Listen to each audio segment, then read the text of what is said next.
Okay, well, I'll say welcome again, since we're being recorded to our Zoom meeting. Appreciate you all joining us. Okay, last Saturday, we had the International Coastal Cleanup in our area, and Audubon organized or helped with at the Oslo boat ramp, Oslo Road boat ramp, and we started about 9, and actually we got done in about an hour.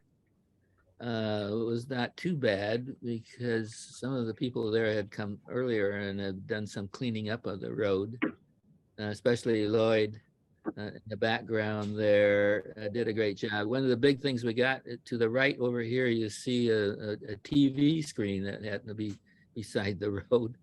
But we only picked up about, I think, just garbage, about 60 pounds. Wow. Today, we had our first Audubon Advocates class with Vero Beach Elementary. These are students, we're missing 4 who have signed up, but for some reason, we're unable to attend today. Over to the right here, we have Lauren Reeves, our new environmental educator that just joined our crew and team. And these are 2 teachers from the school that come with the kids. So they are out there getting ready. We tell them, we want you to be a scientist when you grow up, and they just beam. They're going to learn about mosquitoes and stormwater, and they'll be handling snakes, and each of them gets a Canon camera and a binoculars, and they explore all the different habitats that we have. Scrub, hammock, go kayaking out into the lagoon and walk amongst the mangroves. Our Trees for Life and Plants for Birds is going very well. In the last over 3 years now, we've distributed over 13,300 native trees and plants of about 40 species. We have a number of trees that we're giving away. We're going to be giving away some most of our trees have been 1 gallon, but we've got some live oak in 3 gallon and some pond cypress. And in addition to that, we have some dahu and holly, some in the mahogany that I show there. Every plant that we give out is located on a map, that you can see on our website. Tells you where each of those 13,000 plants have been distributed. Back in January at the County Commission building that you see on the upper left-hand corner there, we put in a education and demonstration native plant garden. You can see to the right, people putting it in, and on the lower left is the way it was looking. We actually added a few more plants in there and had a bench. And over to the right is a sign with the folks that were heading it up, showing leadership. This shows the garden pretty much as it was a few weeks ago. It's grown quite considerably. Lots of plants have gone through, and we're getting a lot of flowers. That beach verbena really was beautiful and came really out there pretty strong. Our new partner is Up Against Poverty, and they're not far from the County Commission. It's a very big building there in it has 4,600 square foot of building, and it gets more than 10,000 visitors. It's basically for those people that are just below the poverty line, where they help with getting jobs, working on your resume. They give some skills and training and mentorship. And they run a grocery that's it's nearly the size of a Publix, and it has lots and lots of, you can go there shopping and get just about the same stuff that you see in Publix. They have classrooms there too, and so we'll be doing some training while we're there. The first picture shows a mural, and then right below that mural in the middle picture is where we're going to have one of our gardens put there, a native garden. And then in front of the building are 2 of these smaller places that are on the right, right in front of where we're going to have our sign and some pamphlets. And this This is a sign here from the county commission building. It's why we plant native trees and plants, and a little bit about some of the butterflies that are there and how we want to replace some of the land. And there'll be a post there like we have here at the county commission building showing pamphlets are what plants are good for birds, bees, and butterflies. Field trips, we've got a pretty good schedule going. We're starting up more trips at the Oslo Riverfront Conservation Area, ORCA. Morgan Rockwell is a graduate student at the University of Florida, and she's going to be leading tours almost weekly, either on the north side or the south side. And then we're, pardon? Oh, getting on mute. Then on September 29th, we're going to have a tour out to the Three Lakes, Wildlife Management. Ricky Ray will be leading that. On all these trips, we require people to be signed up so that we know who's going, and there are limits on who can go at each time. Blue Cypress Conservation Area will be another trip, and then Begum Point Preserved, the Sebastian River Preserve State Park, and Sebastian Inlet State Park. We don't have any scheduled morning nature walks, so if anybody out there would like to do an hour or an hour and a half walk around their neighborhood, pointing out things, we'd just love to have you do that. We're actually asking photographers to send us your pictures of birds so that they can get on the cover. This is the pelican for this month, September. You see the prothonotary warbler, a very excellent, beautiful picture by Brent Henderson. General Zoom meetings for the October meeting. We're going to have burrowing owls of the Southwest. Somebody out there is needs to mute. Bob, can you mute everybody?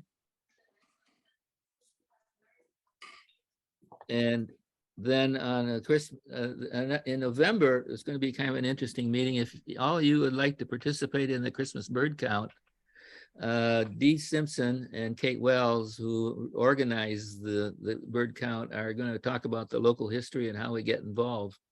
It's a lot of fun doing the Christmas bird count. Most people go sort of the same site every year, so you get a feeling of what birds are there every year, and you learn from some great experts. We could use all volunteers at our Audubon house, especially for housekeeping, classroom, and bathrooms. We're needing folks to help us do that. There's a lot of air potato out there, and we could use some help pulling out invasives either at the Oslo Riverfront Conservation Area or a few on our Audubon property too.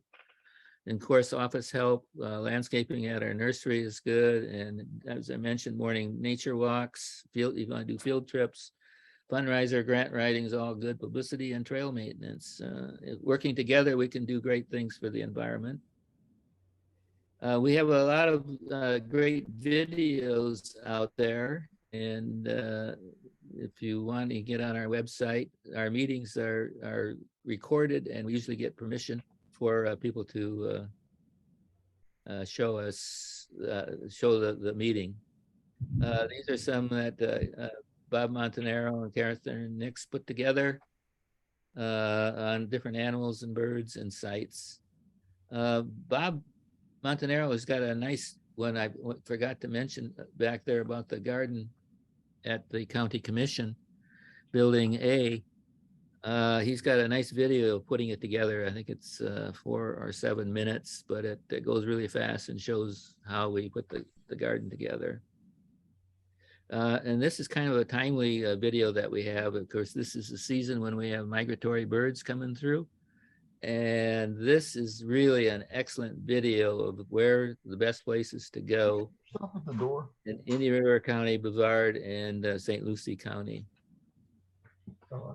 That brings us to our talk tonight, and on Jones's Pier and Indian River County Conservation Lands. Wendy Swindell and is doing an excellent job in managing our conservation lands, and she's here to speak to us.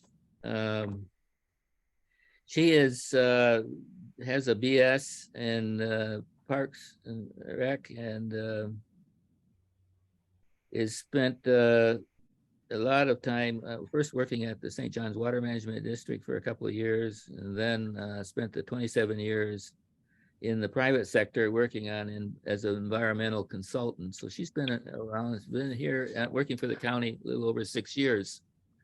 And I'm so happy, Wendy, that you're here. Well, good evening, everybody, and I really appreciate the opportunity to be here and talk to y'all. And I told Dr. Baker when we were first chatting that I'm perfectly fine if people have a question, you know, just to go ahead and ask. There's no set speed or agenda for this. I just kind of wanted to update everybody on what we're doing and talk about some of our projects, Jones PIER included in that.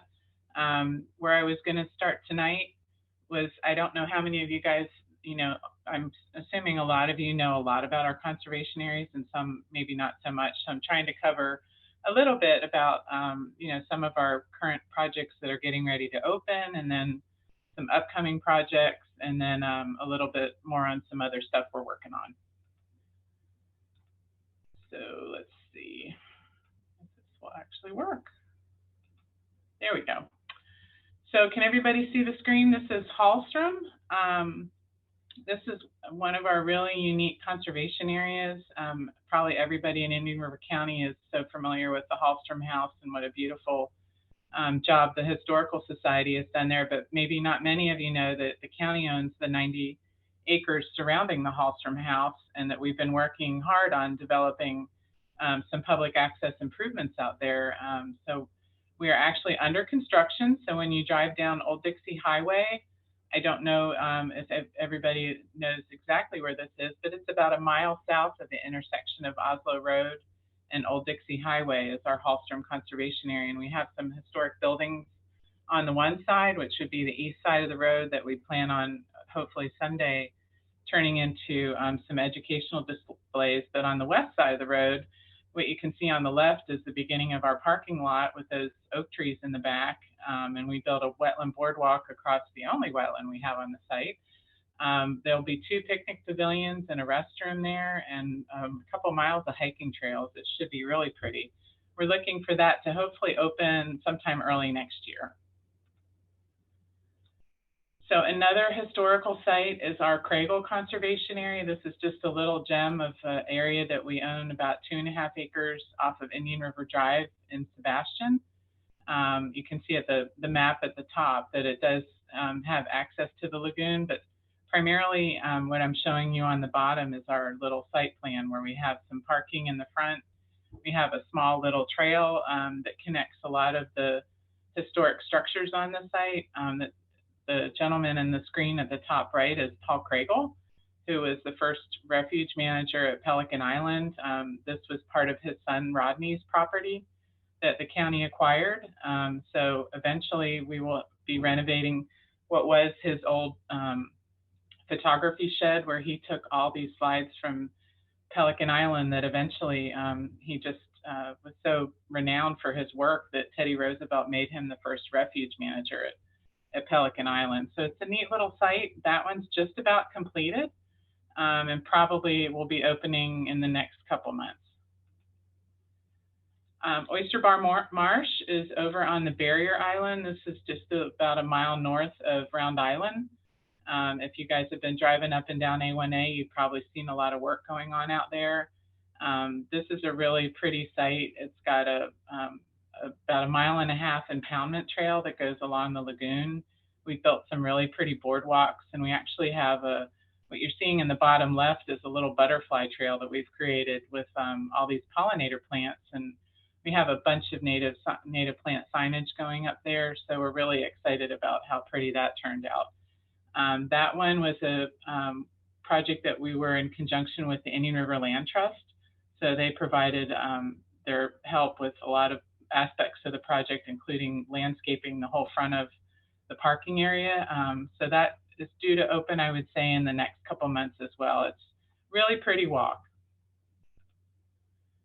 So Jones's Pier has been much in the discussion. A lot of people are anxious to see this get open, and we've just had a lot of delays with construction and just a lot of unexpected events. But what you're seeing in there, Jones's Pier is just probably one of the most unique conservation areas from my point of view, because it's a 16-acre site. But boy, in that 16 acres, we have packed a lot of activities and information, because on the lagoon end, we have a really pretty living shoreline, which is actually one of the few herbaceous living shorelines that we have in the county. They're mostly mangroves, which mangroves are wonderful, but we just wanted to present something a little bit different as an option. What you're seeing in the bottom left picture is a picture of the restroom in the pavilion area with our picnic areas. That was Mr. Jones's old garage. That was the only building on the site that wasn't historical, so that was the only building that was replaced. And what you're seeing on the top right is a small picture of the renovated fruit stand that was completely rebuilt, the little fish shack on the dock, and then a few shots of the interior of the salt marsh that we created, which was about a 4-acre salt marsh. This whole site, besides the structures in the front of the site, was just a wall of Brazilian pepper. So completely redone. We've got a little gopher tortoise enclave out there. We've got a little tiny bit of coastal hammock that we're trying to restore. So it's just a really unique site. And the trail that you're seeing on the right-hand side is about a 1-mile walking loop that goes all the way around the perimeter. So we expect a lot of people will be coming off the jungle trail and really enjoying that. So this is just a couple more shots of closer up of Jones. The one on the bottom right that you're looking at, that's actually the influent ditch where the water is coming in from the Indian River Lagoon, and then it gets lifted up into the salt marsh by a what's called an Archimedes pump. It's like a screw pump. And the water just gently gets in there and then circulates through and is discharged out the other side of the site. So it's just a really unique opportunity. We have a ton of birds out there and just blue crabs and otters and all kinds of stuff. It's really pretty. So probably have heard about Lost Tree Island. The county owns a 508-acre conservation area in the center of the Indian River Lagoon. What we have going are the 3 largest islands, which are Duckhead Island and Ermine Island and Hogshead Island. We've got funded by the Indian River Lagoon National Estuary Program to do a master plan design for those, which was completed. And what you're seeing on the bottom left is we went ahead and started the restoration process by mulching all the Brazilian pepper. There's some remnant Australian pines that we will treat with herbicide and they will be gone, but the bulk of that area that you see in brown has now completely been replanted as kind of a grassy, what I call like a transitional wetland upland area. It's right along the west side of Duckhead Island. Looks really amazing. So we're starting our restoration in pieces and just trying to make it manageable. It's a lot of area, so we want to make sure that we can keep up with it. This is one that's down the line. This is upcoming in the next year or two. We'll be working on the South Prong Slough conservation area. This straddles 510, which is the road that you see bisecting the 2 parcels. The parcel on the north is what we call the Ryle House parcel, and that's actually leased to the Friends of the St. Sebastian River. And then to the south of 510 is the piece that has most of the slough in it. So we have plans upcoming to build a parking area and an educational building there, and an awful lot of boardwalks. It'll be really pretty. It's one of the few areas that I can think of that the county has that has freshwater forested wetlands. We just don't have that as a resource in a lot of areas anymore. Sebastian Harbor Preserve is the shot that you can see on the right. That's off of Engler. The trails that you see in white are existing and the boardwalks are there. We have a parking area and a pavilion plan for that conservation area as well. And right now, the current project is we just bid out fencing that entire site. So that's a big effort. I think it's 11,700 linear feet of fencing. So it'll be a bit till that's finished, and then we'll move forward with some of the other improvements. But that has some of the prettiest pine flatwoods. Unfortunately, the shot that we put in there on the left is from Anson. That's the Cross Florida Trail. However, it does look a lot like that. It's some really pretty flatwoods. So that's something that we're looking forward to getting open as well. So you were talking about Orca. We just took FWC out to Orca and Sorca last week because we're hoping to get funded for yet another treatment for exotics out there. They've been really a great partner in treating all of that. Our biggest problems at Orca, obviously the air potato, although I will tell you, when I was out there last week, the air potato beetles are really working hard. There was an awful lot of signs that they were busy doing their thing.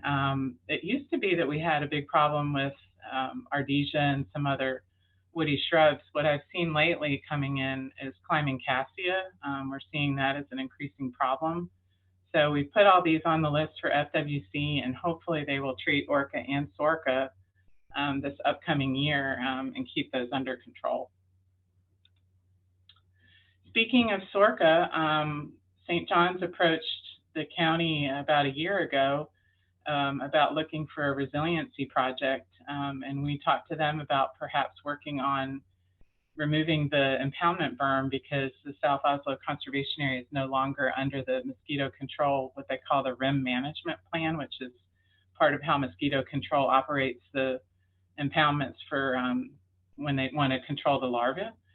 So we actually have, DEP has indicated that we've been funded to possibly remove that impoundment or portions of that impoundment berm and reconnect that impoundment so we get a more natural hydro period. One of the reasons that we're looking to do that is we've noticed in a lot of our conservation areas along the lagoon that we're losing a lot of our maritime hammock and coastal hammock communities that are just abutting the mangroves because those impoundments are staying wetter longer. And we're losing a lot of canopy trees. If you guys walk the Lagoon Greenway or at Orca, you'll see that where a lot of the areas that used to be oak and forest are transitioning into cabbage palm, kind of like what I would call high marsh areas. So that grant would hopefully, if it's funded, alleviate a little bit of that flooding problem at South Oslo and maybe give our big, beautiful oak trees out there on the edge of the mangroves a better chance at surviving longer. So I don't know how many of you are aware that on November 8th on the ballot, there will be an item on there to consider the bond referendum for acquiring additional environmental lands. That's coming up in November. So just, I guess, stay tuned into whatever social media or whatever outlets you have that give you information about that. At the commission meeting tomorrow, we're presenting a draft of the revised environmental lands program guide, which was sort of a kind of a almost like a recipe book on how to, everything about the environmental lands acquisition process, from the policies and the procedures to the evaluation to the purchase and all of that. So staff was tasked with updating the 2004 guide, which was when we had our last bond referendum. There was one in 1992 and one in 2004. So this would be the third bond should the voters approve it. And just wanted to give a shout out that we've hired a new person in our group. Kim Hagler used to work with the city of Sebastian, and she's joined our group. Big help trying to help us move forward with a lot of our projects. And we also are actively advertising for an outreach and education coordinator. That person would be responsible for a lot of the FCT commitments we have for programming, but also working with a lot of the groups in our county, such as your group, and trying to, joint efforts on getting a lot of environmental education put forward. We have a volunteer day coming up at Jones's Pier on October 1st. I'm thinking that we have way more volunteers than we need at this point, but I guess you can never have enough volunteers. What we've been offering is a sneak peek tour to see the site, and then afterwards that center shot is the marsh that right now looks kind of like a hair club for men because we're slowly planting Spartina in there, but we're using the material on site instead of purchasing nursery material because it just seems to be doing so much better. It's acclimated to the conditions, so it's kind of a dual purpose day. We do a tour of the site and kind of go over all of the features that are there, and then when we're done, we have a couple hours where we do some maintenance and planting and kind of just keep the thing moving forward. So it's a fun day. This will be our second sneak peek. And then, as I mentioned earlier, we're hopefully talking about doing a soft opening in sometime in November. We also have a volunteer day coming up in October for HALLSTROM. We do our LAKELA'S mint research out there with Bach Tower. If you've never seen LAKELA'S mint, it's just spectacular. It blooms in October, so it's just a really pretty day to be out there. But Dr. Cheryl Peterson with Bach Tower has been working on this for, golly, probably 15 or 20 years. And our mint population has gone from being just a rare find to it has really expanded into thousands of plants. And we actually took some of the plants Cheryl took from her collection at Bach Tower that she's been able to recruit, and we created a new area up at North Sebastian Conservation Area that's just doing amazingly well. So she wants to use that as sort of a new population to test different management practices like fire management versus mechanical, and how does the mint respond to that. So we're really excited about that. The mints have done way better up there than I really thought, because I usually assume that scrub plants are kind of hard to establish, but just been very lucky. And then Kim and I are planning to do a cleanup out at HALLSTROM sometime later this year. If anybody's interested, please, follow us on Facebook. We have a Facebook page for the Conservation Lands Program, or you can certainly get added to our volunteer list if you email us and let us know. There's an awful lot of debris out on that site. It's just, been sitting fallow for a long time. So before we open up, we thought we'd love to get the community involved and get some cleanup going on out there. And the gopher tortoise that you see in the picture, we have the most, from what I've seen, the most dense population of gopher tortoises anywhere in the county on that property. It's just amazing, and they're all huge. So it's a really neat site to walk around. And we always are looking for help with our scrub jays. This past year, we banded, I think, 26 or 28 brownheads up in the northern part of our county. We've actually been celebrated in the scrub jay community because one of our birds actually flew 32 miles south and ended up at the Savannah's Preserve. That's the joy you get from banding all of these birds, because I think 95% of our birds are actually banded. We have wonderful volunteers who track them. We know exactly who's who and where they go. I think we've had over 40 brownheads end up at the state park, which was exactly what was supposed to happen when the Habitat Conservation Plan for Sebastian was set up. So that program is working amazingly well, and our jays are doing fantastic. And we just, shout out to all of the people, including your group, that we volunteer with. We'd love to collaborate. And so when you have events, we hope you keep us in mind. We definitely love to participate and get the word out and just share what we're doing, and hope that we can move a lot of these environmental things in a good direction. So with that, I kind of wrap that up, and I can certainly take some questions if anybody has any. Wendy, I have a question. Are there any scrub jays on the HALLSTROM property? We have the most amazing mockingbird that does a scrub jay, which tells us that I think the closest ones are probably at Indian River Club. But there was somebody there that was not too far away, because I'm not kidding, that mockingbird does an amazing scrub jay impression. So they're not too far. I mean, the sandpine scrub out there is very, very climax community. It would be a pretty big effort for us to try and get that back to a semblance of the low oak open scrub that we would need. So we've kind of targeted HALLSTROM more for the mints and the tortoises. But if we do have the opportunity to restore some scrub out there, we definitely be looking into that. What we're doing actually is we're planting about $75,000 worth of plants out there yesterday, started today, and they'll be working the next few days, mostly forage for gopher tortoises, but we have a plan over time to do some test tracks to see how we can maybe restore some of that low oak scrub if we can. How about some other questions?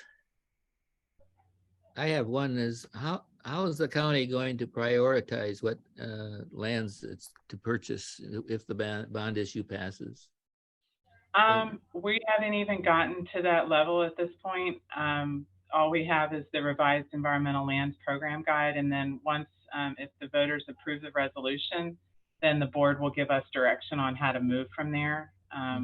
We haven't really fleshed that out, but there should be some discussion about it tomorrow. I don't know, but we really haven't been tasked with a whole bunch of direction at this point because we really don't know what the status is of the bond, if it passes or not. Mm-hmm. Good. You also are doing some monitoring the scrub jays at the Martha Winiger Park up by the... Yeah, the Pelican Island Elementary, that's part of our monitoring. Actually, we had some birds from Wabasa move over across the street from there into what our little 10-acre Sebastian scrub parcel on the, well, I guess that would be the west side of Schumann. So Right. They're moving around, but yeah, we have done some roller chopping out there. If you notice that corner, we took all the pepper out last year. Yep, still working on that one as well. And our jays are doing great, despite the fact that Barber Street is, you know, a constant worry about collisions. Right, right. Yeah, I'm trying to have the entrance moved, I believe. Oh, okay. Yeah, so there won't be so many cars parked right there visiting it. Well, that 32-mile dispersal was quite amazing.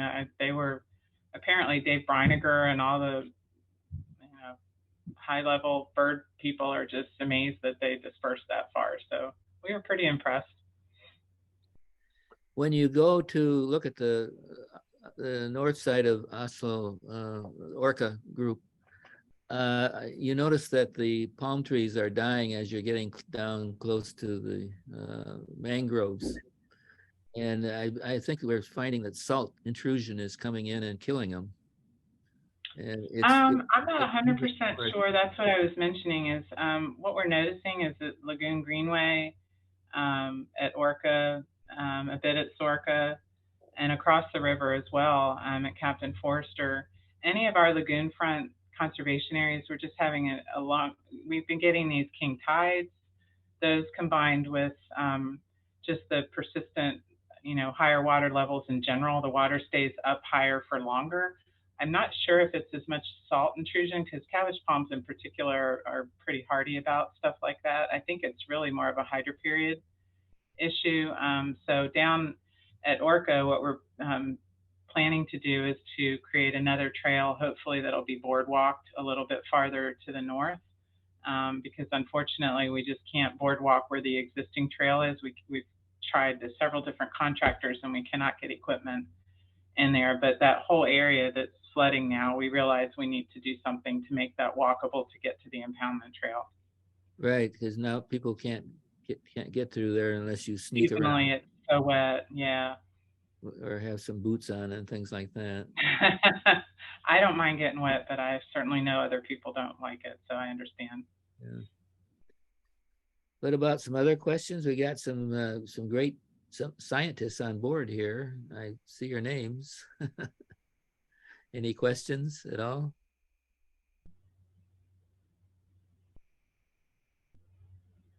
Well, either I talked too long and everybody fell asleep, or they hopefully got the information they needed.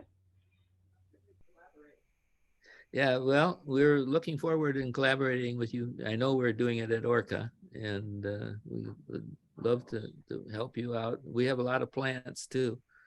Native plants. I know, yes. I think you've been talking to Beth about some arrangements with that. Right. It would be nice to get some trees out there.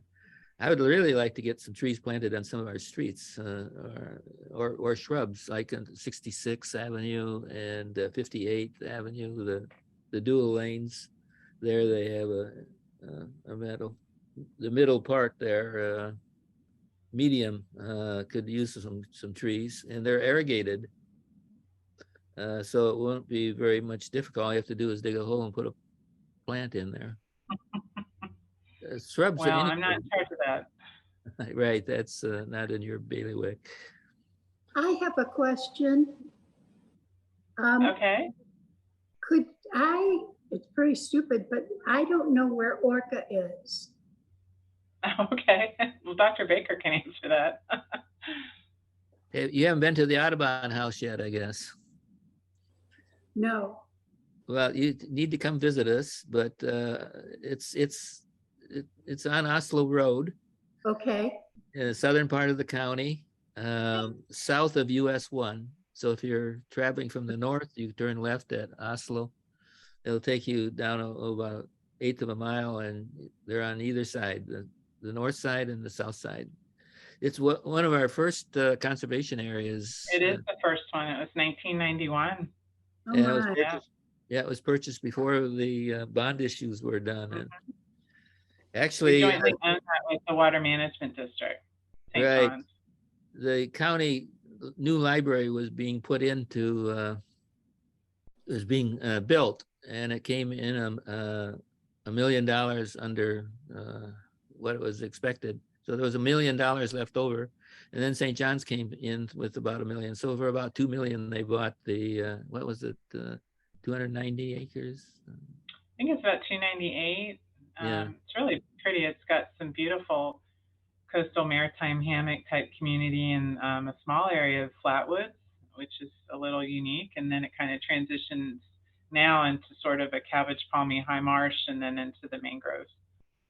So Wonderful. it's just got a nice little bunch of communities out there, lots of birds, especially in the season. The songbirds out there are amazing.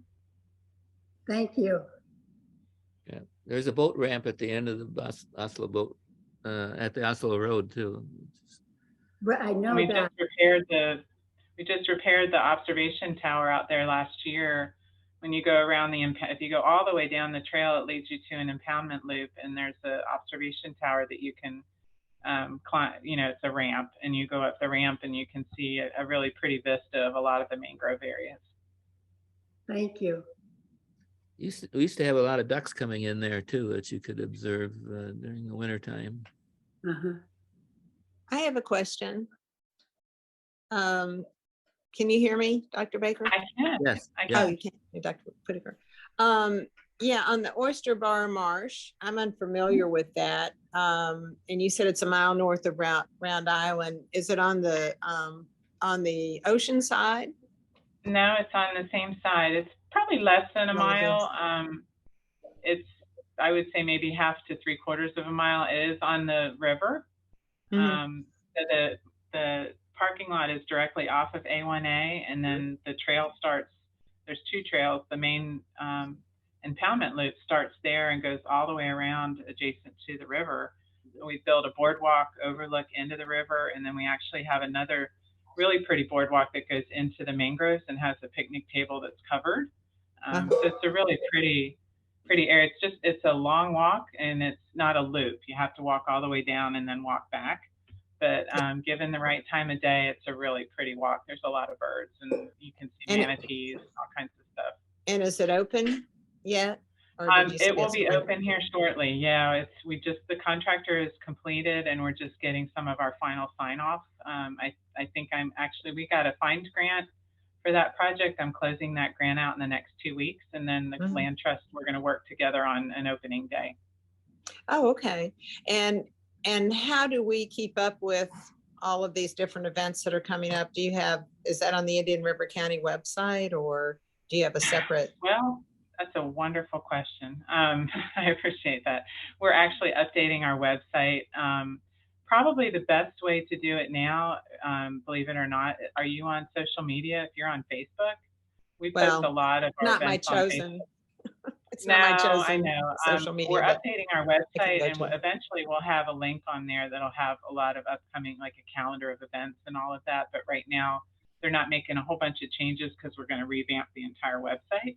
Okay. Either that, or if you want to be informed about upcoming events and openings and all of that, shoot us an email at conservation@ircgov.com, and we have a list of email people that we keep updated on a lot of events and things like that. Okay, great. Thank you. Mhm. Very Wendy, good. can you hear me okay? It's George Glenn. Hi, George. Yep, I Hey. sure can. Is there any updates with Sand Lakes Conservation Area? Not a whole bunch really. You know, St. John's will get in touch with us every once in a while and kind of talk to us a little bit about the management that they're doing, but we really don't take a very active role in Sand Lakes. We kind of defer to the district on that. Is there any effort from the county's perspective about establishing the public access and No. nudging St. John's to do it or anything?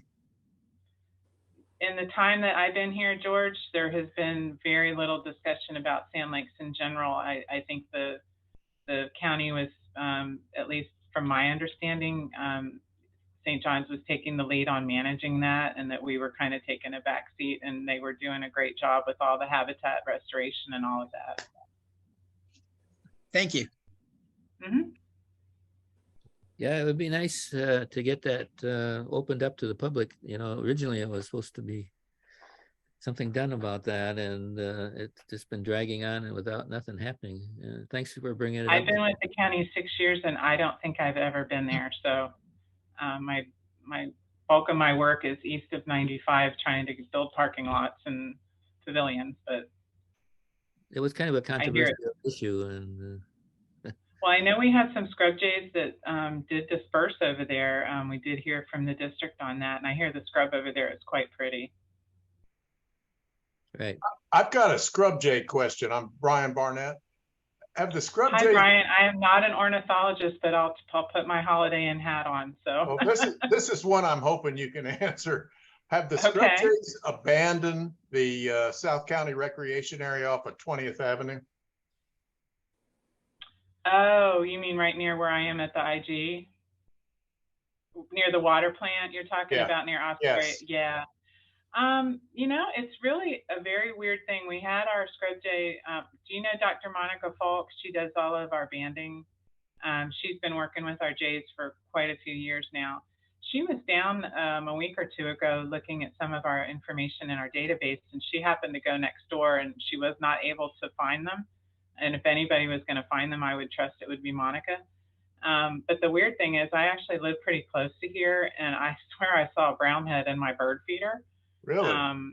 Yeah, so she suspects that they might have gone across the street to the west, although it's very overgrown over there. So I'm not sure. I don't know how closely you followed that group, but we had when I first started, there was a very old male and a female, and 2 years after I started, they finally had a brownhead. And then the female and the male both disappeared, but their daughter found a mate, and they actually successfully had 2 brown heads. And then since then, we just haven't had any. I think the year before last was our last documented time that we'd seen them. Thank Doesn't you. mean they're not around, but they were very, a little hard the one we were never able to catch and band. But you know, they're probably still around. I'm just not exactly sure, because we actually did a little bit, you might have been by recently, we floppy chopped a little bit of the front again, just to try and make a little bit more habitat. Yeah. Hoping they come back. Good. Good question, Brian. Well, I appreciate everybody's time. Really enjoyed it. Good, good. And well, we look forward to getting in touch with us next month at our speaker next time. And thank you all for joining us.